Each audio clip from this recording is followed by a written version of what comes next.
Welcome, everyone. Welcome to the story. I am telling myself, welcome, Sri.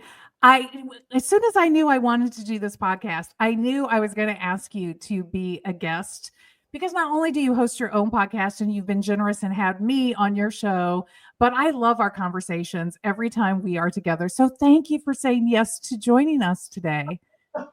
So when you call, it's like calling, like it's abundance calling. So why would I not say yes? I That's love that we are matching awesome. your outfits today. So similar.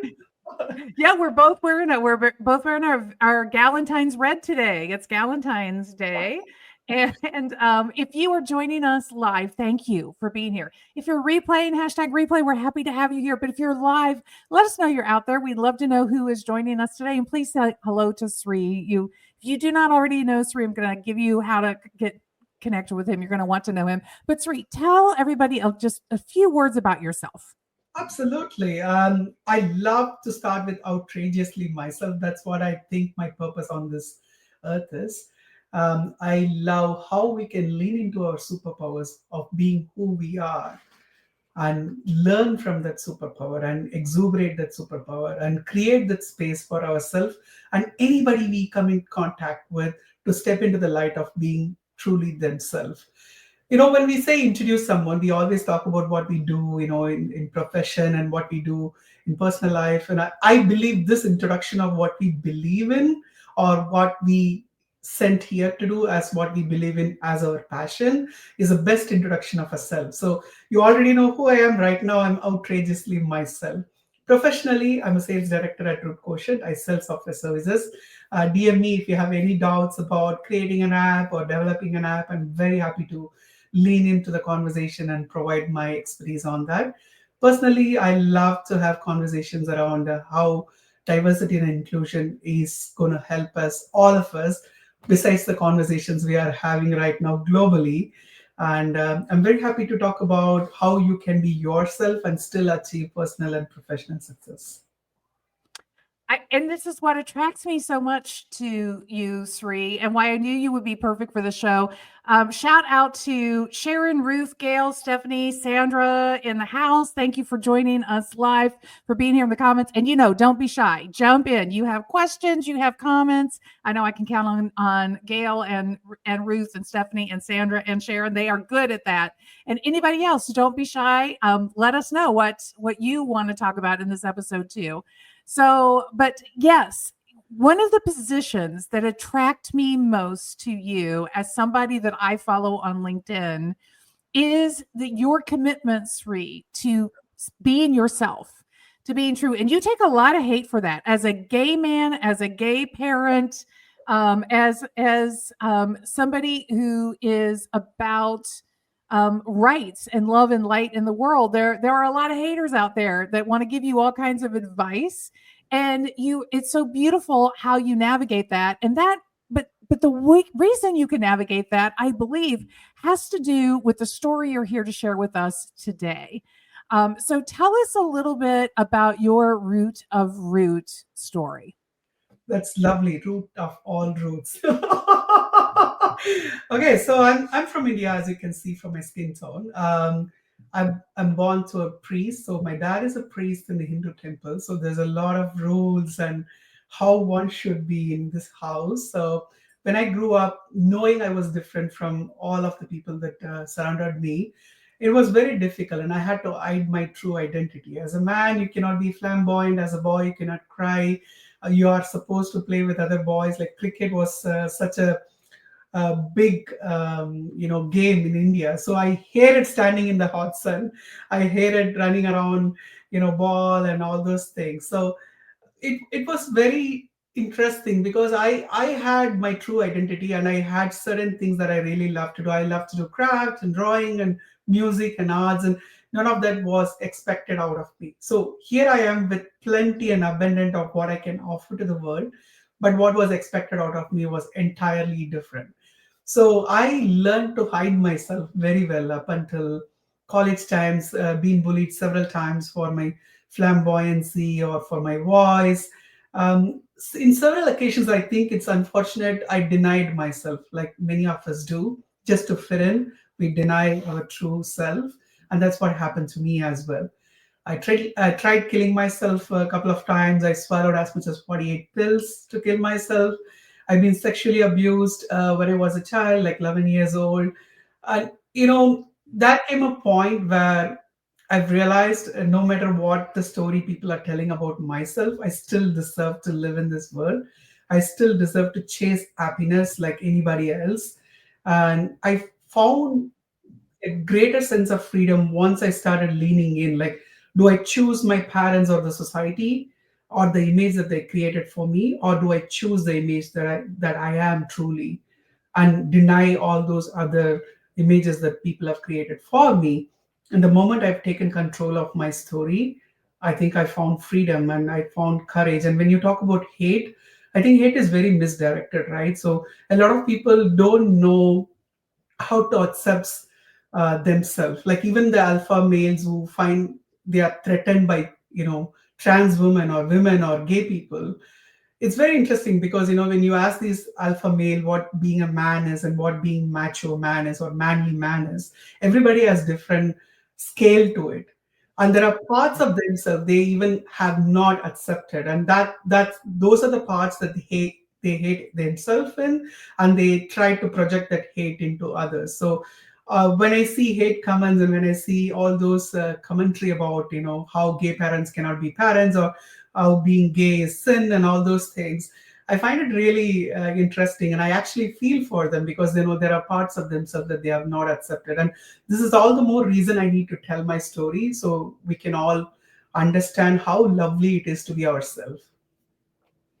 When you were talking about all of that struggle, it made me think about Alok. I don't know if you follow him, the poet. And if you ever see any of the posts that he makes where people write just the harshest things to him and the pure love and kindness with which he responds, just doesn't even choose to engage at that level and really stand in his values. And that is certainly how I have always experienced you, Sri. So you grew up, your dad is is a priest. I mean, religion, there's so much about who you are that is in direct conflict with the teachings of your religious upbringing, correct? It is quite interesting because Hindu religion, especially when you talk about Hinduism, it's quite inclusive. We have gods and goddesses who are different kinds of genders and transgenders, and we have stories and epics, and where there are so many inclusive characters, and it is quite interesting because I come from south of India in a place called Tamil Nadu. Tamil Nadu is the first place in India to give equal rights to trans people. So we do have male, female, and trans category in all of the governmental form right now in India. So the other day I was filling up a application for my visa, and transgender option is there. In contrary to what Western world is doing right now, which is very interesting. Hinduism in its core is very inclusive. But after British have ruled us for 200 years and colonized us into ideas and ideologies of what sin and original sin and all those Bible values, a lot of Indians have forgotten their roots, including my parents. It's interesting because my dad works in a temple where he sometimes dresses up a male god in a female form, and that is accepted. But he couldn't just accept his son being gay, and that's quite a contrary. I was able to see through that. Unfortunately, a lot of people tell these stories to themselves, which has been influenced by other cultures, whereas at core, Hindu religion is quite inclusive of everything. So you talked about these times when you actually tried to take your life, when you weren't certain that continuing your life was the right choice for you. And I don't want to put you on the spot in a place you don't want to be. So only be as vulnerable as you choose to be in this moment, Sri. But I would love to know, what were some of the stories what was your internal narrator saying to you about yourself and about your life during those darkest times? Yeah, I think for most part it's the shame. Somebody has written a comment as to, has the world told you to hide yourself? That's exactly how I felt. I wanted to hide. And I wanted to hide so much so that I didn't want anybody to find out I'm gay, or I have these intentions of being interested in other man, which is outside the norms of what the society wanted. And that was the one that pushed me hard. Like, here I am, like my father is very proud of me, I do well in my academics. I was doing computer science, I had this bright future ahead of me. I was working in Citibank, which is a big organization in India at that point, when I was like 23, 24. And he's super proud of me. It's like, my son is like, he has finished college, he's doing his masters, he's working. And this one aspect of me, I knew for sure he's not going to be proud of. And that's the reason I pushed myself to kill myself, because I didn't want anybody to find out. I didn't want to bring shame to the family. And I am not sure how well this is taken in Western context, but in Indian context, you are supposed to make your parents proud. Like, you're supposed to live a life that your parents are proud of. And there is a huge pressure on kids like me in India to walk that line, which is very difficult. Yeah. Yeah, well, it's interesting that you talk about that, because we just had a situation in my family where my two daughters got into an argument, and a very vocal argument, which I ended up being so proud of them, the way they navigated and they got to the other side of it. But in the middle of it, my oldest daughter said to her younger sister, look, do you think I like sitting in an office all day working at a computer? Like, you think that's my dream life? Like, I no, I want more than that, but this is the job I have right now, and I have to do this. I have to make mom and dad proud. I have to make grandma proud. They spent a lot of money to get an education, to give me this opportunity, and the whole time I'm like, don't do it to make me proud. Like, that's not the right reason to do things in your life. But I also understand where she's coming from. At that same time, I felt the same thing. My Mm. parents sacrificed. I was the first in my family to go to college. It was a sacrifice, and I felt like I owed something back for the Right, sacrifice that they made. So right. I totally get the idea that you're dropping here about this need to have people around us who we feel have invested in us be Correct. proud of what we've made of that investment.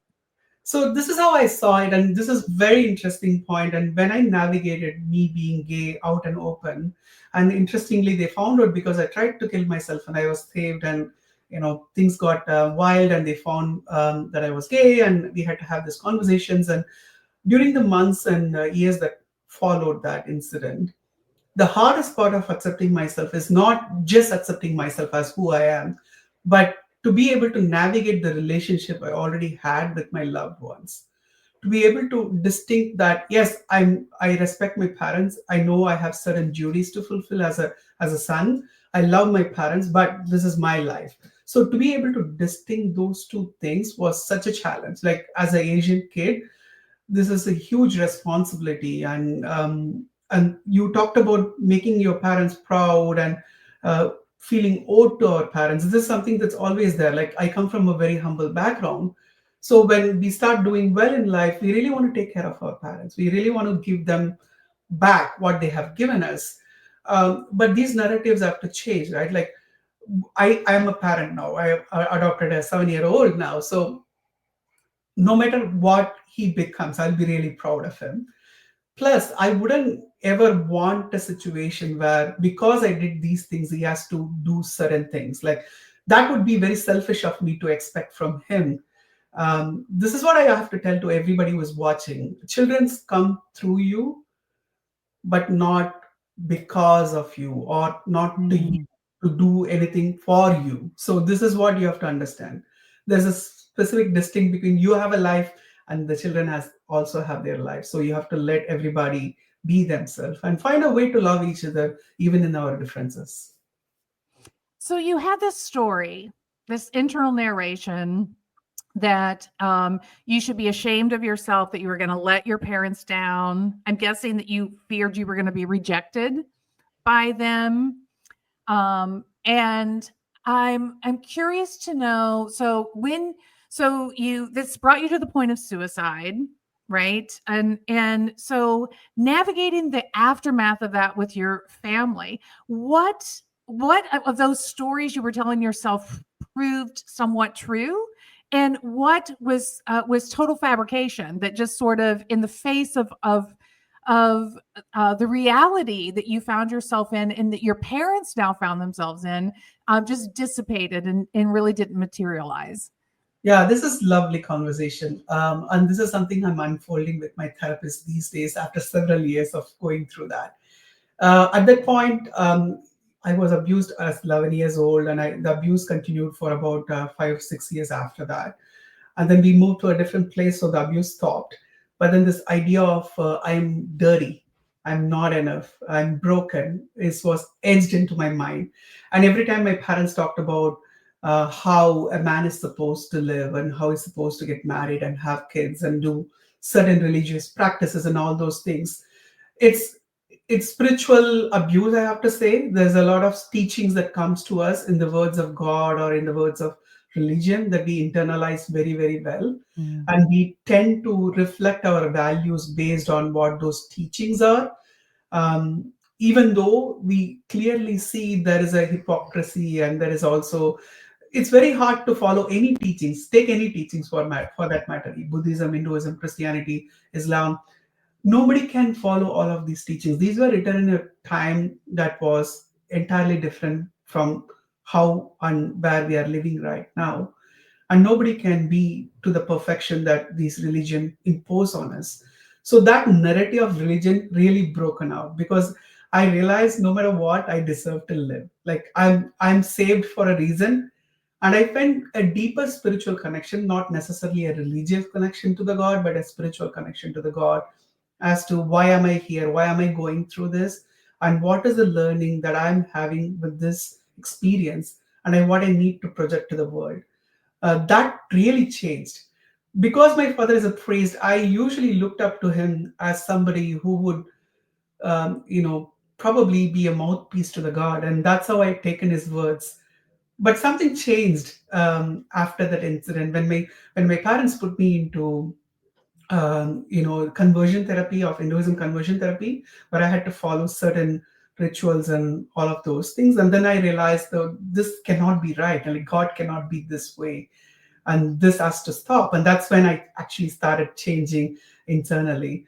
And I think this is true for all of us. Like, we get all these mixed messages, be it our parents telling us how to live our life, what our values are, or the religion discourses that we attend, or books that we read, and how the society has certain norms over how you should be.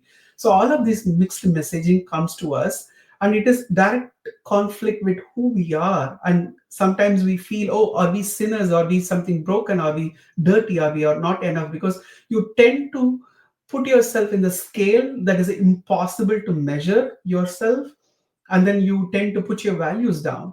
And the moment you wake up to that and say that, no, this is not going to work out for me, and you're going to find out your own ways of being spiritual, religious, and your own way of being good, your own way of being valuable to the community that you are in, and that's what is going to make that difference. I That is just so amazing. I mean, just so beautiful, Sri, that the hope would be the kind of trauma that you suffered in your childhood. It is all too pervasive. And even those of us that don't have that level of trauma, it's you know I'm raising two girls, you're raising your son, and all the way along we're going, am I how badly am I screwing them up? Like, it's a ongoing question you have as a parent, because even when you try your best, even when you are showing up as the best version of you know how to show up as, you can be completely letting them down. Because one of my friends was shared this with me. This somebody said, be kind to your mother, it's her first time too. Mm. It's like, it's a everything is a first for us as parents. We're figuring things out. And I definitely parent my second child better because of what I learned parenting my first child. My mother-in-law always said that that my husband is the oldest, and that he was her big experiment. You just learn a bunch of stuff with your first as your big experiment. So it's but we all carry from childhood certain messages that just get implanted into us. And I know you did a lot of therapy, a lot of work like that. But talk a little bit about what are some of the things that you think allowed you to step away and separate yourself from some of those stories and begin to challenge and examine them. What could you share with our listeners today about some things that you learned along the way that might be beneficial to all of us? That's fantastic. I've come to know this concept called Kintsugi. It's a Japanese concept where they fix broken objects with gold metal, and that looks really beautiful. If you have not seen that, you have to go and see that. The first time I heard and I saw that while I was in 20s, I realized that there's a beauty in being broken. There's a beauty in being imperfect. And I think for me, I tried really hard to be a perfect son. That's the main agenda that was pushed against me and my own values. So the moment I realized I cannot be perfect, that's when I broke free. That's the key. And I think for all of us, this image of perfection is etched into our mind. We believe that we have to be certain way. We have to do, cardio. We have to eat right. We have to take care of ourselves, like meditate or read a book or make this much of sales or talk to our customers certain way or be a good dad or a good mom. We have so many perfection that is preventing us from being who we are truly and beautifully. Knowing that we are imperfect is a starting point. We are so perfect oriented that we even want the cut flowers to last. So we put aspirin in it or coke in it. We even want cut flowers to last. But we have to understand cut flowers are meant to, bloom and wilt away. So we try this perfection around us. We feel that we have to be perfect in every way, but there's a beauty in being imperfect. I think that's what has started my journey towards myself. Being imperfect is fine. If I'm broken, it's fine. Being imperfect is a beautiful thing you can do to yourself. And second most important thing that really, really helped me is I accepted my situation as it is, which was very, very bad at the time. Like here I am doing a lot of rituals to convert myself into heterosexual person. With deep down, I know this is not going to work, but I was following it through because of my parents. My situation wasn't great. At that point, I was reading Paulo Coelho and Dan Brown, two of my interesting and very different and favorite authors. My books were taken away from me. My phone was taken away from me. There's a lot of restrictions around how I lived my life, and I kept thinking, okay, this is the phase I'm going through, and this phase is not going to last. It's like they can prison me, but they cannot prison my mind. So Mm. in the situation as it is, knowing that your mind can be elsewhere or your mind can help you out, um, I think it really, really does wonders to you. Like they can put you in a battlefield, there can be thousand guns against you, and nobody can take away what you feel inside and how you embrace the situation. Nobody can take it away from you. I think that's incredible. That idea that um, when you feel under attack, you do get to have these places of reserve, right? That you can hold on to. Yeah. Um, and it makes me one of my favorite books is Good to Great by Jim Collins. One of my favorite stories in that book is the story of Admiral Stockdale and getting himself and his fellow soldiers through their experience in the Hanoi Hilton, um, and it's as captives of war. And this idea of being brutally honest with yourself, of like just really, really getting to the truth of it. Yeah. So but in that, not despairing, but this is the harsh truth. This is the harsh reality of this moment, but having that unending faith that you can overcome whatever is coming to you. And you were able to find that in yourself. but it's such a young age under so much oppression. That's incredible, that you were able to really like find that within yourself and say, I, I can play the game, but I don't have to let go of who my true self is. Yeah, absolutely. And when you talk about playing the game, here's where I think we have to agree on the game is not fair. So it's an unfair game that we all play. Women earn less than men. Women have a lot of situation that they have to overcome, which is taken for granted for men, and laws are written in favor of men. So be you're from a gay community or a trans community, or you're from minority communities, either a visible minority or any sort of intersectionalities we are talking about. The world is not written for us. The game is not written for us. The game is being rigged in favor of certain kind of people. So you know when you're going to play this game, you're going to lose no matter what. Why even try? Disappoint them. Disappoint all of them. Disappoint all of them. Wait, let's just pause right there. Like when the game is rigged against you, go ahead and disappoint all of them. All of them. That is a huge life position to take. It is freeing. Once you know you can disappoint the most important person to you, your life will be so happy. Yeah. That's sort of reminiscent of the Let Them book, right? The Mel Robbins Let Them thing right now. Like, let them be disappointed. You don't have to take on ownership for how they feel or any of their expectations they foist upon you. You can just let them be disappointed in you, right? Yeah, and you have to claim yourself.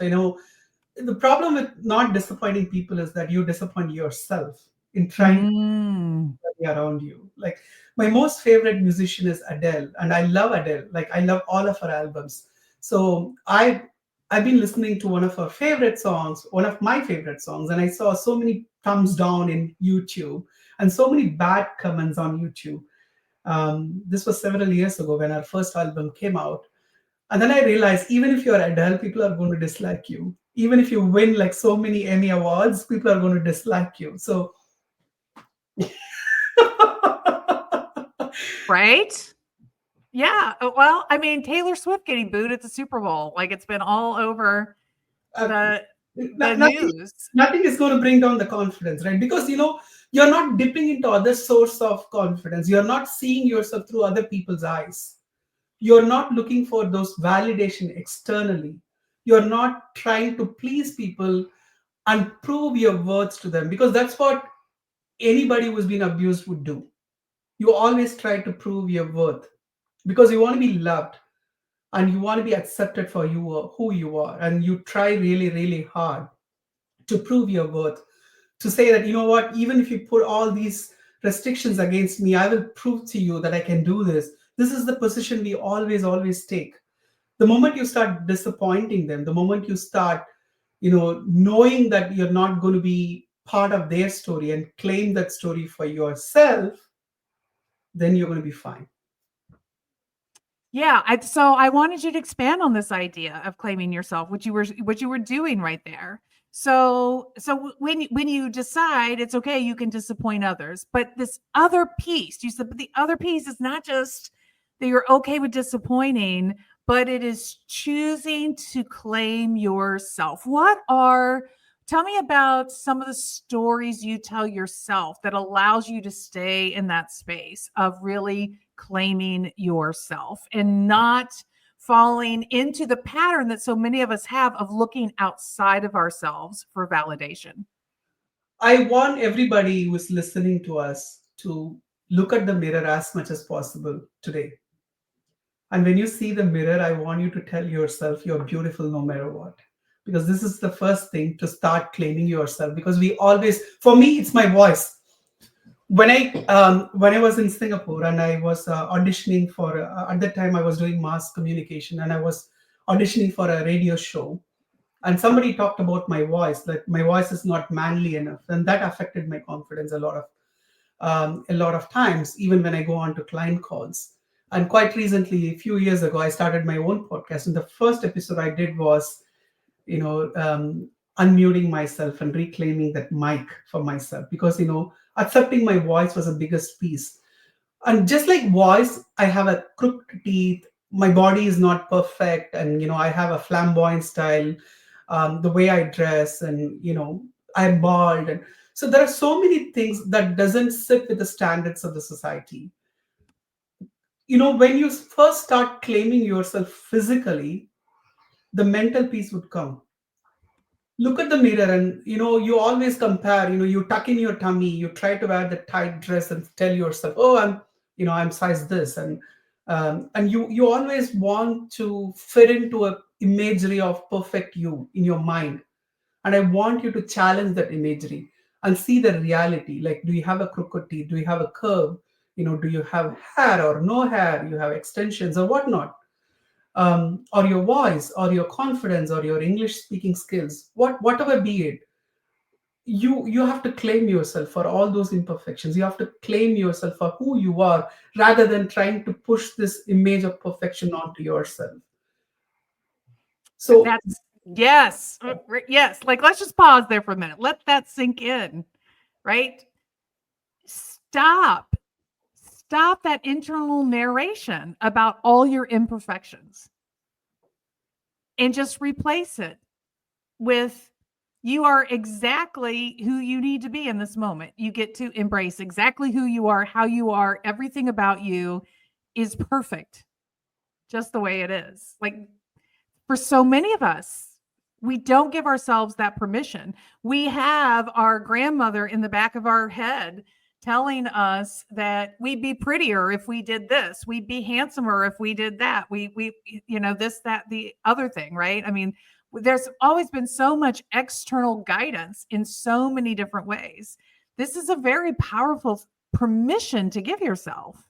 and where we get confused, I believe, is when we try to grow ourselves. So we always evolve as a human being. Like, you might have had a belief and opinion about the world or certain things few years ago that would have changed completely now. As a person, we are evolving, we are learning. Like, right now I'm learning French, and I'm learning Indian classical music. um, Being better at something, learning something, and evolving is not changing you. So you have to differentiate between what are the aspects of you that are uniquely you, that you have to claim, and what are the aspects of you that you can evolve or allow to evolve. In my case, I would say I cannot change my voice. Like, no matter what I try, I can try to talk in a deeper voice, or I can be in. I used to be drinking a lot of cold water and ice before any business meeting, so my voice would crack and sound a little bit more manly. But that's not sustainable. Like, I have to accept my voice, and I have to claim my voice. But speaking a better English, I can do that. Like, I can learn that. So you have to separate between what helps you to evolve to be a better person versus what are your qualities, what are your DNA, what is the root of your root, what is you that has to shine through, and you have to keep those parts. Well, and I have to say, Sri, that your voice is unique. If I walked into a conference and I heard you across the room, and so it is importantly unique about you because it would draw me to you. Look, I want everyone who's listening, and Melba, hey, great to have you with us. So happy that you're here today. Thank you for joining us and engaging with us in the comments. And Gary, I popped you up. I know you made it. Thank you for being with us all the way from England. So, Outrageously Me is a podcast that Sri you created a year ago, year and a half ago. Yeah. And it really started out as a journal of self-discovery. It's not that you've got all this down pat. We're catching you mid stride, right? You're in journey, but people need to check out your podcast because you chose to really let people into that inner conversation that you were exploring. And I loved it. It was beautiful. Thank you. Thank you so much. And I want to tell this to everybody. And you brought up a very important point. I'm still part of the journey. I'm still evolving, and I'm allowed my people to come into my life, to my story when I'm still evolving. And I think that's the beauty of life itself. All of us are still evolving. Nobody is done. Nobody is well done. We are not turkey.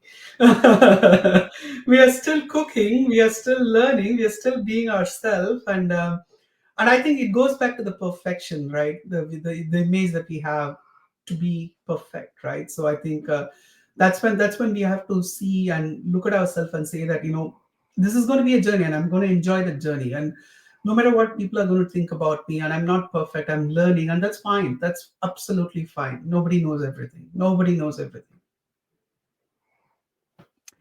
Well, if you have any final questions, pop them in the comments right now. So I gave you the outrageously me Sri, and I found Sri on LinkedIn. I'm going to pop his LinkedIn in here for a second. But Sri, anything else about how people can connect with you, or what you're listening to, or resources you would like to share with folks before we wrap up this conversation? Yeah, Mel Robinson. Of course, all of you would already be following Mel Robinson's. Rita, I follow Rita. Sharon is wonderful, and she's also in the commentary today. Go follow Sharon. I would have to say, like, when the title came, Broken, Dirty, and Not Enough, I want to tell everybody, including myself, um, nobody is broken.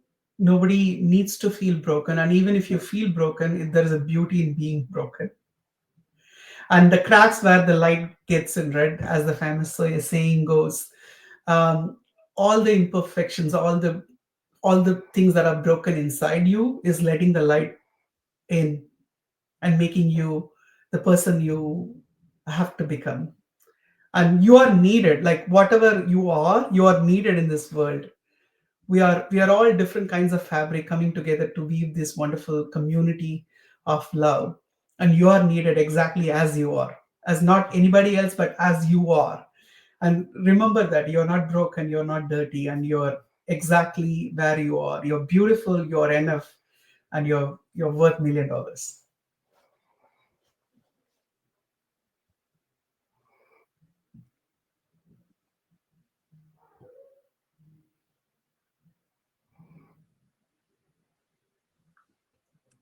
I love that. That's a beautiful way to shut down our time today. I I hope you're hearing me, because the internet is doing a crazy, crazy thing in my house again. Somehow I'm I'm going to get this fixed. I'm Thank hearing you you. for joining us today. Thank you for being with us for the story I'm telling myself. The next episode is coming up Saturday at 11. Vivian, uh,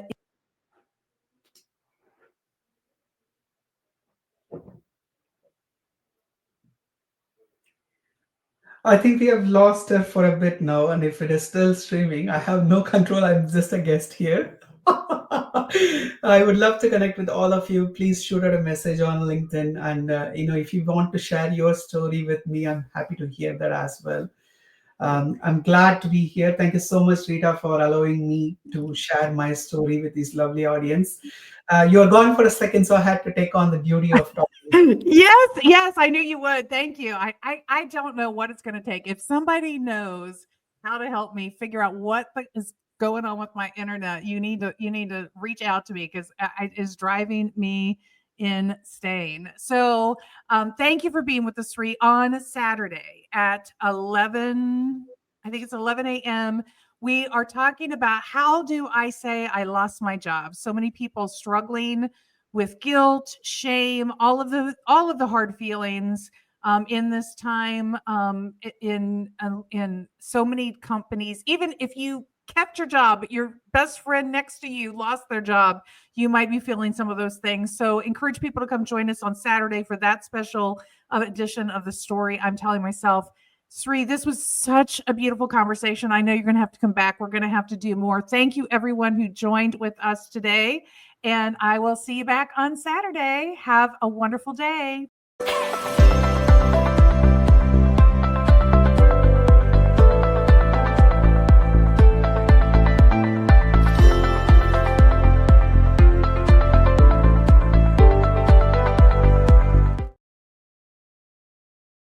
Thank you for joining us on the story I'm telling myself.